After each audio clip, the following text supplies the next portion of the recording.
Hello everyone, welcome to my channel. So I'm making this video for everyone. सभी के लिए जो भी आईटी इंडस्ट्री में अभी स्विच के लिए देख रहे हैं या फिर अभी फ्यूचर में प्लान कर रहे हैं स्विच करने के लिए उन सभी के लिए मैं ये वीडियो बना रहा हूँ. सो इस वीडियो में मैं बेसिकली अपना जो जर्नी था स्विच का 2025 में मैंने स्विच किया था उस जर्नी को शेयर करूँगा ताकि तुम लोग रिलेट कर पाओ कि कैसे सारी चीज़ें होती है स्विच के वक्त, और basis on that you can make decision और तुम्हें पता चलेगा कि कैसे सारी चीज़ें होती है स्विच के वक्त, और उसके बेसिस में तुम अपना प्लान कर सकते हो कैसे स्विच करना है. So in this video I would be sharing about my switch journey in 2025. I did my switch from Infosys to EPAM. So I would be sharing the whole timeline कि कैसे companies मेरे को approach करती थी, कैसे interview schedules होते थे, कैसे ऑफर लेटर रिलीज होता था, कैसे मैंने शुरू से सब कुछ प्लान किया था, फिर एट द एंड कैसे मैंने नई कंपनी ज्वाइन की. तो मैं सारा जर्नी मतलब आप सबको बताऊंगा सो डैट मतलब आप based on that you can like also decide कि तुम्हें कैसे करना है, या फिर तुम्हें एक आइडिया लग जाएगा कि चीज़ें कैसे होती है. क्योंकि the basic purpose of me making this video is that when I was in Infosys like in year 2024, तभी से मैं प्लान कर रहा था स्विच करने का, बट मेरे को कुछ sorry for the background noise, मेरे को कुछ समझ में नहीं आ रहा था कोई पर्टिकुलर रिसोर्स या फिर कि कैसे सब चीज़ें करना था. मतलब लोगों से पता चलता था कि स्विच हो जाता है, लेकिन कुछ वेल डिफाइंड चीज़ नहीं पता था कि यहाँ यहाँ जाके अप्लाई करना है, फिर ऐसे ऐसे इंटरव्यू शेड्यूल होते हैं, फिर मतलब ऐसे ऑफर लेटर आता है, फिर मतलब रिज़ाइन देना पड़ता है और फिर नई कंपनी ज्वाइन करना होता है. पहले बहुत डर लगता था कि तुम ऑलरेडी एक स्टेबल जॉब में हो तो फिर क्यों रिज़ाइन करना, एक नई जॉब चेंज करना. डर भी लगता था कि बीच में कुछ हो गया, पता चले नई कंपनी ने मना कर दिया, ज्वाइन ही नहीं करने दे रहे हैं तो कुछ लफड़ा वफड़ा ना हो जाए. तो डर भी लगता था कि स्विच करने में कुछ अच्छी खासी स्टेबल जॉब भी ना चले जाए. तो बहुत चीज़ें थी जो अननोन थी जिसके वजह से स्विच होने में टाइम लगा और चीज़ें पता नहीं थी. तो I am making this video just for this कि based on my experience you will get कि कैसे स्मूथली सब कुछ हो जाता है और यू कैन प्लान अकॉर्डिंगली कि कैसे चीज़ें करना है. सो बिफोर स्टार्टिंग मैं छोटा सा इंट्रोडक्शन अपना दे देता हूँ कि right now I have total 4.5 years of experience और मैं जावा फुल स्टैक डेवलपर हूँ. I am currently working in EPAM systems for Mastercard client. The project on which I am working on is named real time payments. So उसके बारे में detail में हम कभी और जा सकते हैं. So that was about my self and ठीक है. मतलब इस वीडियो में मैं बताऊंगा कि जितने भी कंपनीज के साथ मैं गया था तो टाइमलाइन कैसे था, कैसे मेरे को एचआर ने कांटेक्ट किया था, फिर उसके बाद कितने दिनों बाद इंटरव्यू शेड्यूल हुआ, कितने दिनों बाद सेकंड इंटरव्यू, फिर मैनेजर इंटरव्यू, उसके बाद कितने दिनों बाद एचआर इंटरव्यू शेड्यूल हुआ, फिर सैलरी नेगोशिएशन कंपनी के साथ कैसे हो रहा था और फाइनल ऑफर लेटर कैसे आ रहा था. मैं हर कंपनी का टाइमलाइन आपको बताऊंगा और कितने कंपनीज के साथ मैंने एंगेज किया. मतलब आप स्लाइड में देख ही रहे होगे कि टोटल 30+ कंपनीज थी, मतलब जिनके साथ मैंने इंटरव्यूज़ दिए थे. टोटल 41 इंटरव्यूज़ थे और फाइनली मेरे को 8 ऑफर्स मिले थे. तो मैं सबका टाइमलाइन तुम्हें बताऊंगा कि कौन कौन सी कंपनीज थी और कैसे कैसे शुरू से आई थी. मैंने पूरा जर्नी 1 फेब को स्टार्ट किया था. सो बिफोर डैट हाँ, एक चीज़ और बताऊंगा कि मतलब मैंने ऐसा सोचा क्योंकि अभी मेरे को स्विच करना चाहिए. क्योंकि क्या होता है ना कि जब तुम एक जगह पे बहुत दिनों तक जब रह लेते हो ना तो तुम्हें पता चलता है कि उस जगह में जितनी चीज़ें हो रही है तुम्हें आ जाता है करना. तो तुम्हें पता चल जाता है कि अब ये सारी चीज़ें मेरे को आती है, मेरे को कुछ और करना है नेक्स्ट लेवल का.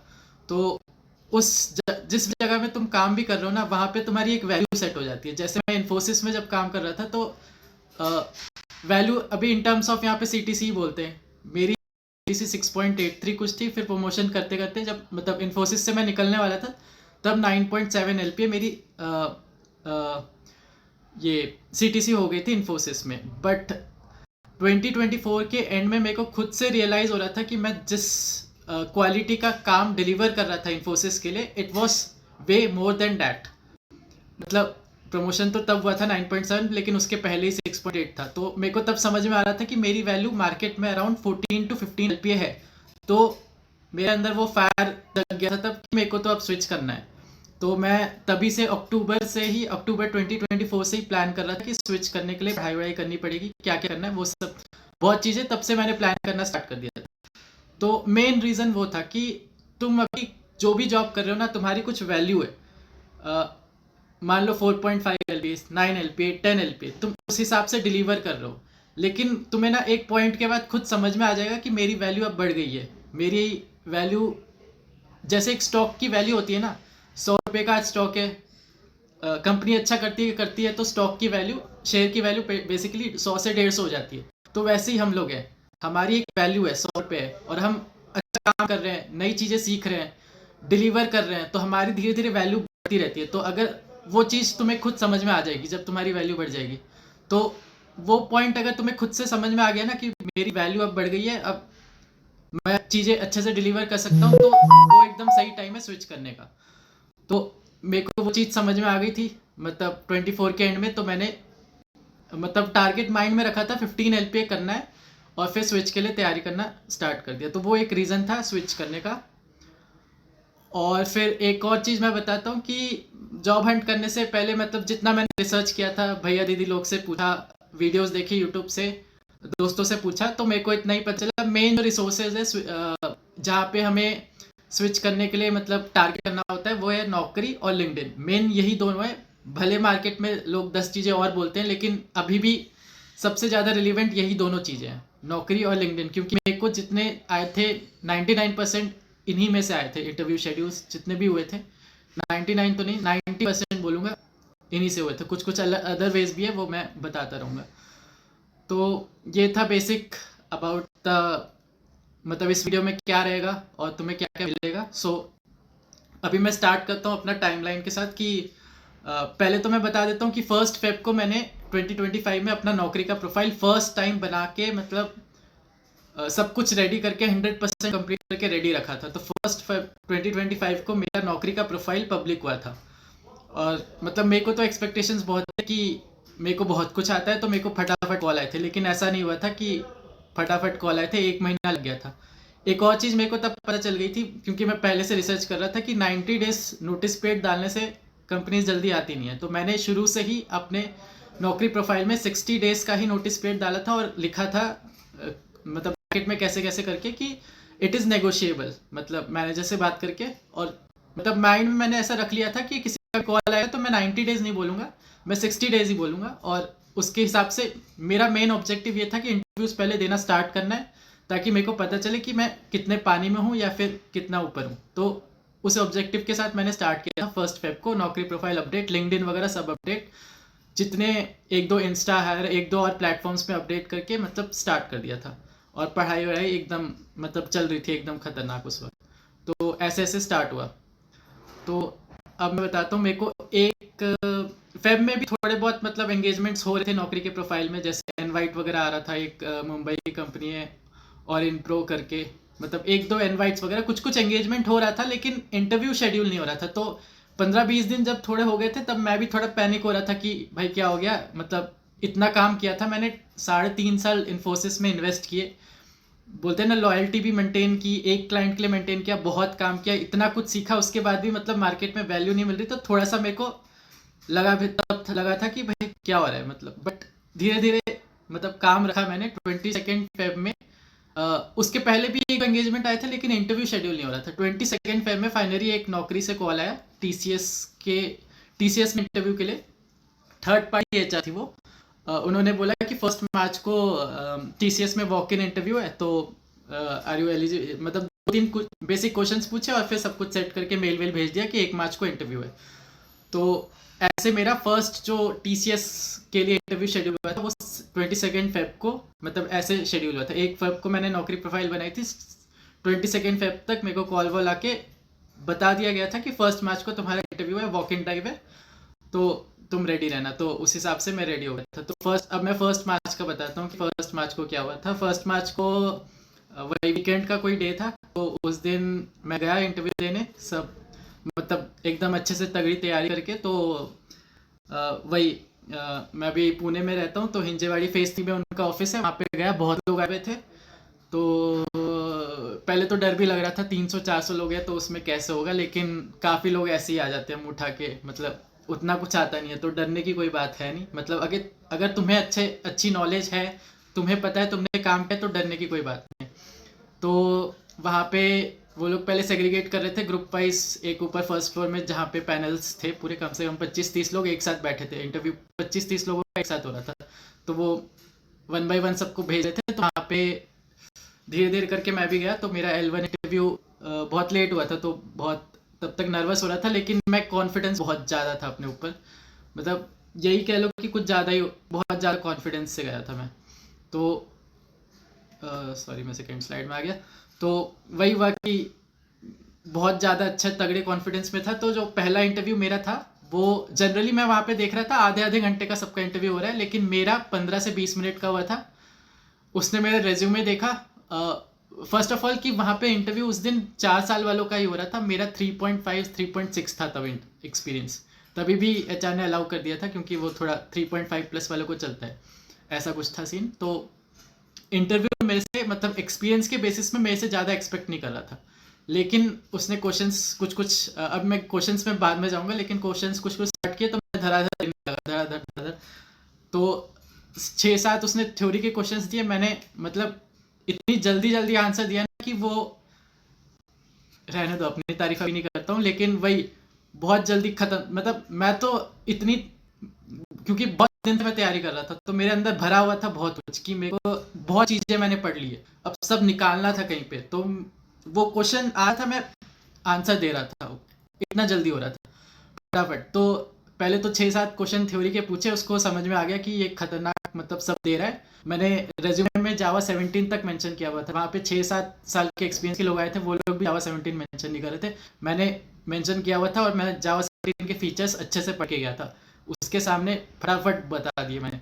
तो वो उससे तो इम्प्रेस हो गया। तो एक और होता है कि हैंड्स ऑन तो पूछते ही हैं, तो उसने जल्दी से एक स्ट्रीम API का हैंड्स ऑन क्वेश्चन पूछा, और एक डेटाबेस का हैंड्स ऑन क्वेश्चन पूछा।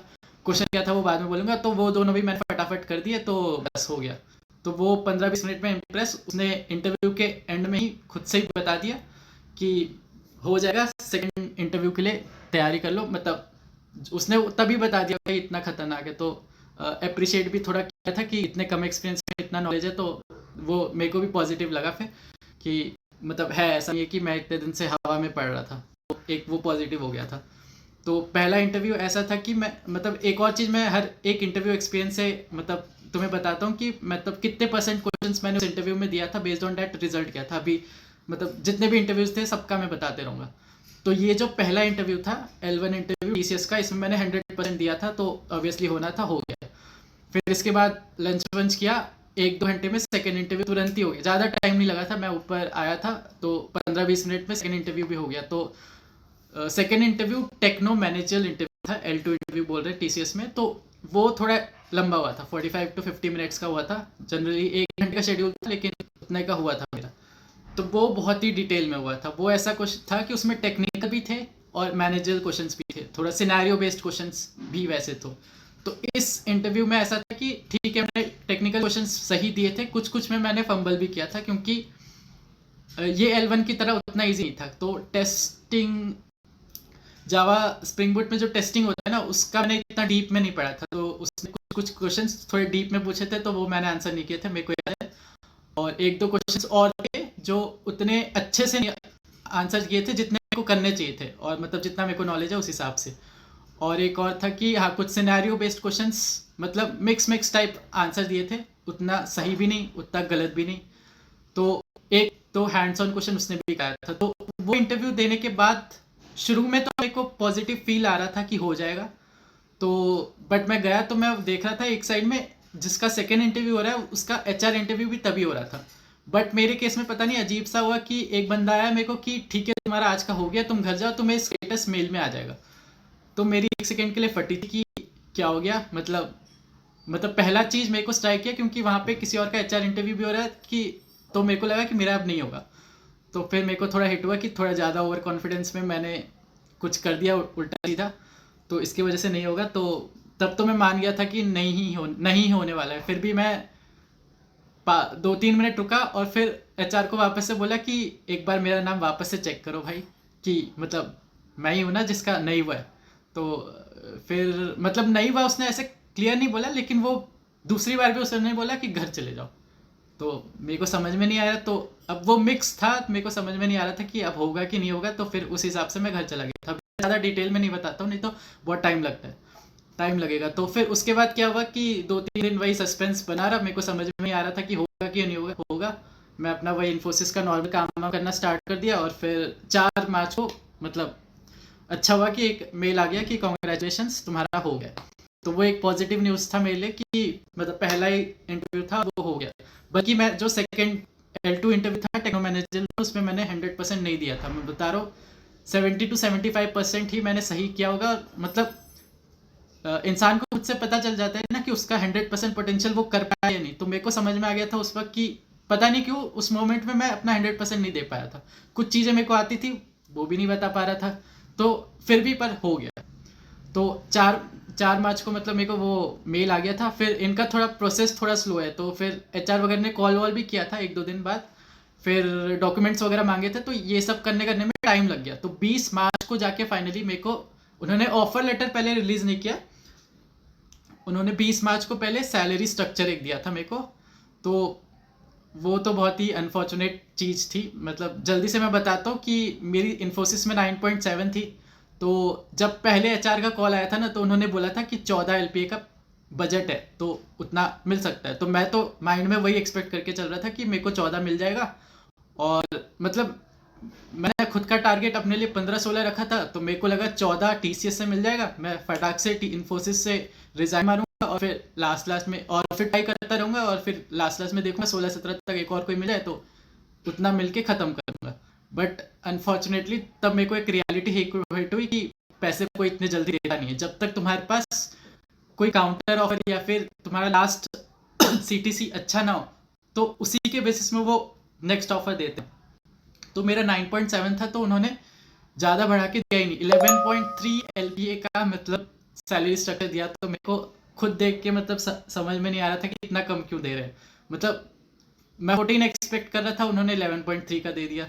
तो पर फिर मैंने तब सोचा कि पर तब मेरे को थोड़ा वो भी हुआ था कि हिट हो गया था दिल में कि भाई इतना इतना कम क्यों वैल्यू कर रहे हैं। तो मैंने वही मैं सोच रहा था कुछ दिन कि क्या करूँ, काउंटर के लिए पूछूं या फिर एक्सेप्ट करके रिज़ाइन करूँ, क्योंकि जल्दी रिज़ाइन करना भी ज़रूरी था इन्फोसिस से। मेरे को TCS ज्वाइन तो करनी नहीं थी, तो बस मेरे को एक ऑफ़र चाहिए था। तो इसके लिए वही मैंने सोचा फिर मैंने किसी तरह हिम्मत करके एक मेल उनको भेज दिया था कि थोड़ा बढ़ा दो, 13 LPA कर दो। तो फिर 1-2 दिन बाद उनका मेल आया कि 13 LPA का मतलब रिस्पॉन्ड करके कि 12.5 LPA कर देंगे और 50 के ज्वाइनिंग बोनस। तो ये फाइनल ऑफर उन्होंने बोला। तो मैंने फिर ज़्यादा फिर फालतू का ये वो नहीं किया। मेरे को ऑलरेडी तुम देख लो 1 मार्च को इंटरव्यू हुआ था, 1-2 अप्रैल हो गया था, तब तक ऑफर लेटर ही नहीं आया। 7-8 अप्रैल को जाके जो ऑफिशियल ऑफर लेटर होता है TCS का, वो मेरे को 8 अप्रैल में मेल में आया, क्योंकि सैलरी नेगोशिएशन में भी 15 दिन निकल गए। तो 8 अप्रैल को जाके फाइनली मेरे को 12.5 LPA का ऑफर लेटर आया, और ज्वाइनिंग बोनस ऑफर लेटर में नहीं, अलग से एक मेल में था। 2 चीज़ें और ये बता देता हूँ इसकी कि बाकी मैं अगले स्लाइड में बाकी कंपनीज का एक्सपीरियंस भी बताते रहूँगा, तो ये चीज़ छूट जाएगी कि लास्ट में जब मेरी मतलब नोटिस पीरियड खत्म होने वाले थे न्यू इन्फोसिस से, तो तब TCS का कॉल लास्ट में एक दो मैनेजर का आया था, और वो मेरा क्लाइंट राउंड भी लेना चाहते थे। दो मैंने TCS के क्लाइंट राउंड भी दिए थे for UHG, United health group client. तो वो दोनों भी निकल गए थे। उसका लेवल भी अच्छा खासा था, पर मैंने वो दोनों निकाल दिए थे। उस वक्त मतलब मैं बहुत ही वो प्राइम फॉर्म में था अपने की, पढ़ाई वही बहुत अच्छे से की हुई थी, इसलिए वो दोनों इंटरव्यूज मैं इसलिए भी दिए थे कि मेरी प्रैक्टिस हो जाए बाकी कंपनी के अच्छे लेवल के इंटरव्यूज देने के लिए। तो इसलिए मैंने वो 2 इंटरव्यूज आए थे, तो उस दिन टाइम भी नहीं था, मैंने उनको हाँ बोल दिया था कि करो शेड्यूल करो, क्योंकि मेरे को इंटरव्यू मेरा मेन ऑब्जेक्टिव तो पूरे प्रोसेस में यही था कि मेरे को बहुत सारे इंटरव्यू देना है, ताकि इतना एक्सपीरियंस हो जाए ना कि कोई भी क्वेश्चन आए मतलब न्यू इंटरव्यू में, तो वो मेरे लिए ऐसा हो कि ये तो पिछले इंटरव्यू में देखा था, फटाक से बता दूं। ऐसा मतलब मेरे को बहुत इंटरव्यू एक्सपीरियंस चाहिए थे, इसलिए जितने आ रहे थे तो मैं हाँ बोल रहा था। तो क्लाइंट इनके 2 क्लाइंट राउंड मैंने डेट दी हुई है 16 और 23 जून को। वो क्लाइंट राउंड भी करके मैनेजर ने बोल दिया था, वो भी निकल के उन्होंने क्लाइंट के लिए सिलेक्ट भी कर लिया था। बाकी लास्ट में मैंने ये कंपनी ज्वाइन नहीं की थी TCS, क्योंकि मेरे को बेटर ऑफर मिल गया था। और इनसे तो मैंने काउंटर भी नहीं किया था, बस एक HR ने कॉल किया था, उनको मैंने बता दिया कि मेरे पास बेटर ऑफर है तो मैं ज्वाइन नहीं करने वाला हूँ। पर एक चीज़ और बता देता हूँ कि मैंने 8 जुलाई को EPAM ज्वाइन कर ली थी फॉर मास्टर कार्ड क्लाइंट।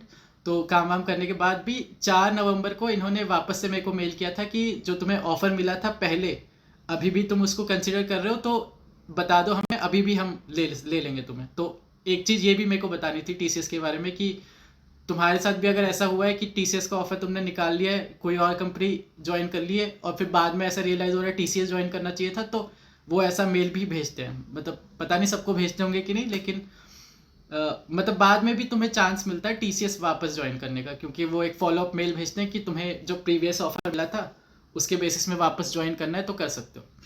तो ये था पूरा TCS के बारे में कि ये मेरी फर्स्ट कंपनी थी जिसके साथ मैं इंटरव्यू मतलब एंगेज हुआ था, इंटरव्यू वगैरह दिए थे। क्योंकि इसके पहले भी 1-2 कंपनी आई थी, मतलब जिन्होंने कॉल किया था या फिर मेल भेजा था, लेकिन उनके साथ मैंने इंटरव्यू नहीं किया था। तो ये TCS का पूरा टाइमलाइन था कि शुरू से लेकर एंड तक ऐसे हुआ था।